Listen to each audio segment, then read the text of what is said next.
The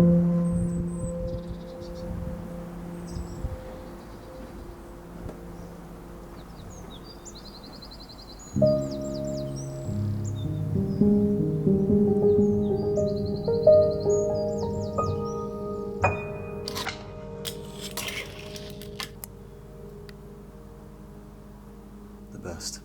Nothing gets better than milkshake. I got a green one just for Dan. Some old Y trucks and nollie wheels. Still good.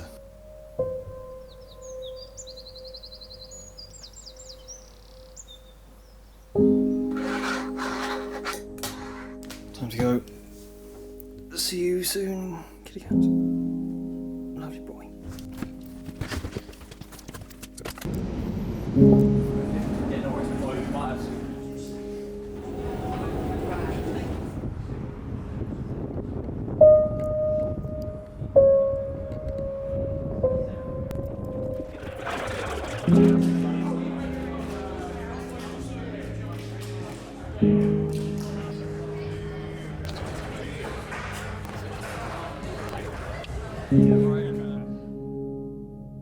My favorite memory of Dan, my favorite memory with Dan would be when we went to skate park. So I was in Brixton, he called me to go all the way to Edgware, so I did, of course. I got there like 4 or 5 p.m, we skated for a little bit.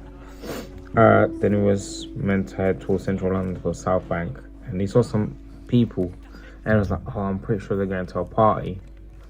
And then he turned around to me and asked, oh, what are you doing tomorrow? Are you working? I said, no. And somehow we ended up in this rave.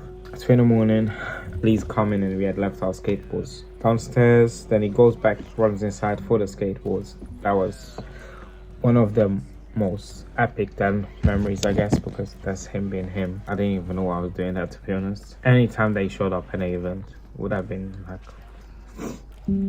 proper, like good, you know.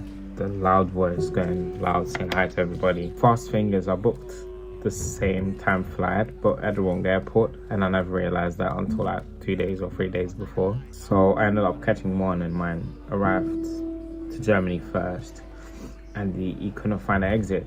So he was inside stuck for like an hour, couldn't find his exit. And then when he finally finds his exit, his phone was not working because he never turned his roaming on.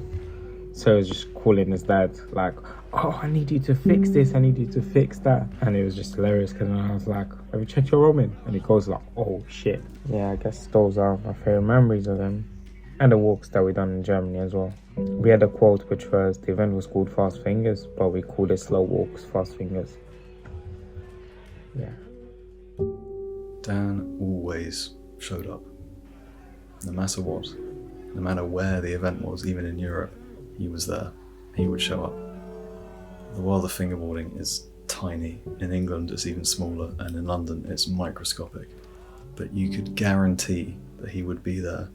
And not only would he be there, he would be the most positive, the loudest and the silliest person there, just bringing everyone together for something that he really loved.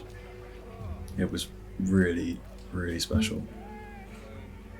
I'm never going to forget when I first met him. You saw at the beginning of the video, it was at Bay 66 in London. He just came running up to me and started talking to me all about my videos, his videos, fingerboarding, just the whole world of it, and it was incredible. And we went back quite a few times, but as fingerboarding died down, we fell out of touch. And then in 2021, I went back to an event for the first time ever, and he was there, and he asked me if I recognised him, and his face immediately clicked. And we started talking about the good old days and why he got back into fingerboarding and all the people we used to know and taught. It was just amazing. And since then, every event we've been to, it's just been amazing. He's been the light of every event that's happened, and I only wish I'd filmed it more and taken more photos and just recorded it. He is really, really special, and I really genuinely mean that. There's no one else like him at all. Yo, it's Rafi here. Just wanted to say that knowing Dan has been an absolute pleasure. He's a legend of a person. not just in the scene, but as a friend. Just like fingerboarding serves to remind us as a hobby not to take life too seriously, engage with people that have like-minded interests, and be present in the moment. That's what Dan really represented as a person. Simply just bumping into him at different events and hanging out until the late night after, I was always reminded of how uplifting a person can be when they come into the room and just lift people's spirits. He loved music, he loved having a good time, and he loved fingerboarding. And that's one thing that whenever I pick up a deck from now, I'm reminded of how much joy it can bring, because it's attached to all those memories. With Dan always being there, whether we were at Tottenham Hale for Axe Ramps events in the summer, or at the Borough Hop Kingdom in the winter, Dan would always kind of just be there to have fun, you know? Like, he's one of those people where you're always catching up where you left off. It doesn't matter if I've not seen him in years, months. We can always chill, sit down, have a beer and have a sesh. And that's why he was such a great person, a great friend, and so important to the scene, and he'll be missed. Dan was Dan. He was the loud laugh and cheer at every single event, and he was always that one guy that no matter what was happening would just be hyped to be there and be hyped for everyone else and be so energetic during literally anything. If someone was trying a trick, he'd be the one hyping them up non-stop until they got it, or he'd be the one super excited when someone won and hyping up all the kids who was there like their first competition, and he'd be there like go on, just you'd walk into an event and the first thing you would hear is just him, like his energy. Just he was always so positive and just always happy to be with everyone in the scene.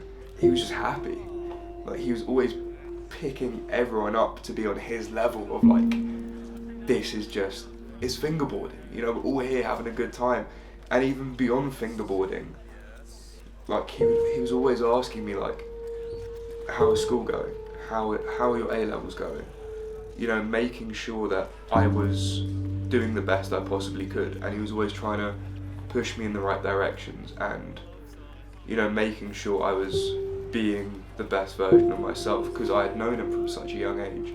You know, I first met him when I was like 13, 14. He saw me go through all of my education, and he was always there asking, what are you doing next? You know, you have this talent and this talent, like use it. You know, he was like a brother figure. You know, on one hand, you can have this amazing time with him and this amazing like connection about this small little stupid toy, and then the next minute he's like asking me about life and like seeing how I'm doing, you know, and like genuinely caring. And that's something I will never forget about him. His just pure heart and energy and excitement, his love for fingerboarding and his love for the people around him, the people at Axe Ramps, the people in the London community, the people in the UK community.